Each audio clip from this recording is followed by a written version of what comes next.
There is a pro-abortion rally in front of the Sejm. The faction of aggressive activist Marta Lempart showed its anger at the failure of the attempt to liberalise the abortion law. The Polish People's Party, the PSL, was the hardest hit.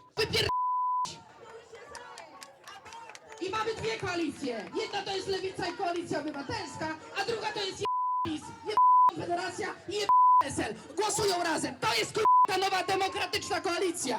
These words were heard, among others, by PSL coalition members from the parliamentary benches. But some of the PSL, according to activist Marta Lempart, have become so attached to their seats that even when the left spits in their faces, they pretend it's raining.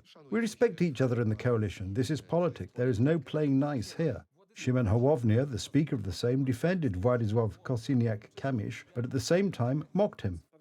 I would like to say, don't mess with Wladek, don't mess with our little tiger. But the tiger just bared his teeth. Władysław Kosiniak-Kamysz has made it clear that it would be in his party's interest to hold on to some of its conservative voters rather than form a coalition with the Progressive Civic Coalition and the left. The collapse of the coalition is less of a catastrophe than the loss of voters for the parties that make up the coalition. The question is whether such threats can be taken seriously. According to opposition politicians, the PSL's president is trying to draw attention to the demands of his environment, which his allies are turning a blind eye to.